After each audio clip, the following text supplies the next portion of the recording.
നമസ്കാരം. ഗൾസമയം വാർത്തകളിലേക്ക് സ്വാഗതം.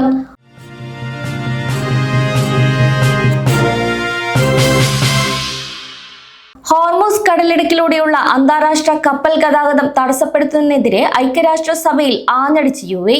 കടലിടുക്ക് ഉടൻ തുറക്കണമെന്നും സമുദ്ര സുരക്ഷ തടസ്സപ്പെടുത്തുന്ന നടപടികൾക്ക് ഇറാൻ പൂർണ്ണ ഉത്തരവാദികളായിരിക്കുമെന്നും UAE വിദേശകാര്യമന്ത്രി പറഞ്ഞു.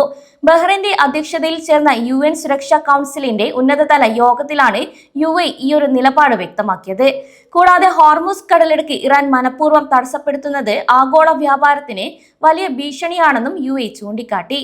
ഗൾഫ് രാജ്യങ്ങൾക്കും ജോർദാനുമെതിരെ ഇറാൻ നടത്തുന്ന ആക്രമണങ്ങളുടെ തുടർച്ചയായാണ് സമുദ്ര ഗതാഗതം തടയുന്നതെന്നും ഇറാന്റെ ഇത്തരം ഭീഷണികളെ അപലപിക്കുന്ന 28/17 പ്രമേയം സുരക്ഷാ കൗൺസിൽ നേരത്തെ അംഗീകരിച്ചിട്ടുണ്ടെന്നും വ്യക്തമാക്കിയിട്ടുണ്ട്.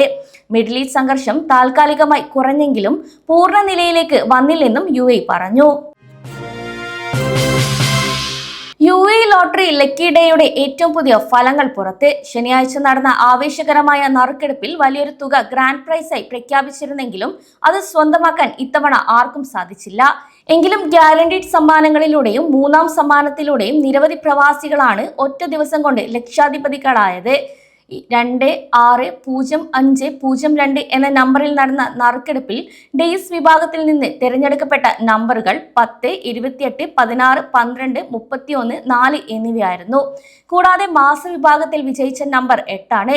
ഈ സംഖ്യകൾ കൃത്യമായി ഒത്തുവന്നവർക്കായിരുന്നു ഗ്രാൻഡ് പ്രൈസ് ലഭിക്കേണ്ടിയിരുന്നത്. ഗ്രാൻഡ് പ്രൈസ് ആർക്കും ലഭിച്ചില്ലെങ്കിലും ലോട്ടറിയുടെ ഗ്യാരണ്ടീഡ് സമ്മാന വിഭാഗമായ ലക്കി ചാൻസ് ഐഡിയിലൂടെ 3 പേർക്ക് 50,000 ദിർഹം വീതം സമ്മാനം കരസ്ഥമാക്കി.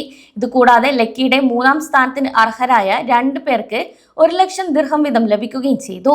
അതേസമയം ഏറ്റവും കൂടുതൽ ആളുകൾ കാത്തിരുന്ന 30 മില്യൺ ദിർഹം ഗ്രാൻഡ് പ്രൈസും 5 മില്യൺ ദിർഹത്തിന്റെ രണ്ടാം സമ്മാനവും ഇത്തവണ ആർക്കും ലഭിച്ചിട്ടില്ല.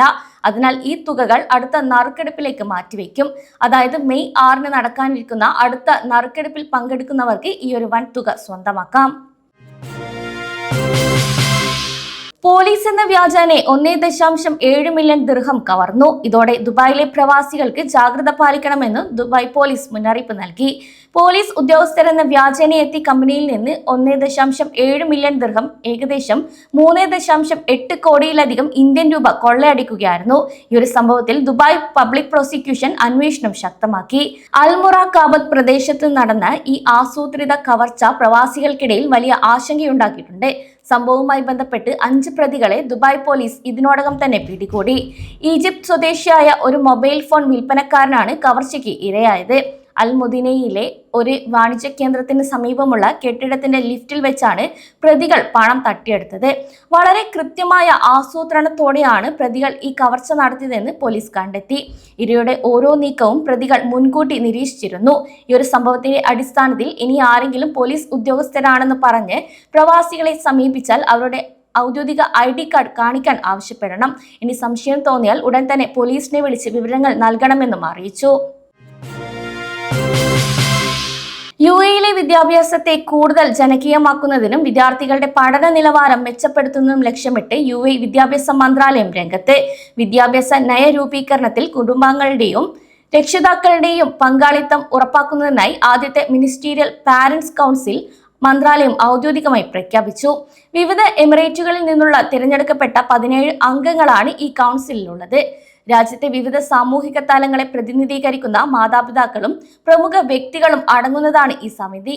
ഇനി വിദ്യാഭ്യാസ രംഗത്ത് നടപ്പിലാക്കേണ്ട മാറ്റങ്ങളെക്കുറിച്ചും കുട്ടികളുടെ പഠന സൗകര്യങ്ങളെക്കുറിച്ചും നേരിട്ട് മന്ത്രാലയത്തിന് നിർദ്ദേശം നൽകാൻ ഈ സമിതിക്ക് സാധിക്കും. കൂടാതെ വിദ്യാഭ്യാസ നയങ്ങളും സംരംഭങ്ങളും രൂപപ്പെടുത്തുന്നതിൽ രക്ഷിതാക്കൾക്ക് നേരിട്ടുള്ള പങ്കാളിത്തം നൽകുന്നതിലൂടെ അവരെ കൂടുതൽ പ്രാപ്തരാക്കുക എന്നതാണ് ഇതുവഴി ലക്ഷ്യമിടുന്നത്. UAEയിൽ വരും ദിവസങ്ങളിൽ താപനില ഉയരുമെന്നും അടുത്ത ആഴ്ചയോടെ അന്തരീക്ഷത്തിൽ ഈർപ്പത്തിന്റെ അളവ് വർദ്ധിക്കുമെന്നും ദേശീയ കാലാവസ്ഥാ നിരീക്ഷണ കേന്ദ്രം അറിയിച്ചു. തീരദേശ പ്രദേശങ്ങളിൽ താപനില 30 ഡിഗ്രി സെൽഷ്യസിന് ഉയരുമ്പോൾ ഉൾനാടൻ പ്രദേശങ്ങളിൽ ഇത് 40 ഡിഗ്രി കടക്കുമെന്നാണ് നിലവിലെ പ്രവചനം. ചൂടിനൊപ്പം മൂടൽമഞ്ഞ് രൂപപ്പെടാൻ സാധ്യതയുള്ളതിനാൽ വാഹനം ഓടിക്കുന്നവർ ജാഗ്രത പാലിക്കണമെന്നും അധികൃതർ നിർദ്ദേശം നൽകി. വെള്ളിയാഴ്ച രാജ്യത്തിന്റെ മിക്ക ഭാഗങ്ങളിലും തെളിഞ്ഞ ആകാശമായിരിക്കും. ഇടയ്ക്കിടെ മേഘാവൃതമായ അവസ്ഥയ്ക്കും സാധ്യതയുണ്ട്. മണിക്കൂറിൽ 10 മുതൽ 25 കിലോമീറ്റർ വരെ വേഗതയിൽ നേരിയ കാറ്റ് വീശുമെങ്കിലും ചിലയിടങ്ങളിൽ ഇത് 35 കിലോമീറ്റർ വരെ ഉയർന്നേക്കാം. കൂടാതെ അറേബ്യൻ ഗൾഫിലും ഒമാൻ കടലിലും കടൽ താരതമ്യേന ശാന്തമായിരിക്കും. രാത്രിയാകുന്നതോടെ തീരപ്രദേശങ്ങളിൽ ഈർപ്പം വർദ്ധിക്കാനും തുടങ്ങും. ശനിയാഴ്ചയും ഞായറാഴ്ചയും സമാനമായ കാലാവസ്ഥ തുടരുമെന്നും അറിയിച്ചു. ഇതോടെ ഗൾഫ് സമയം ബുള്ളറ്റിൻ അവസാനിക്കുന്നു. നമസ്കാരം.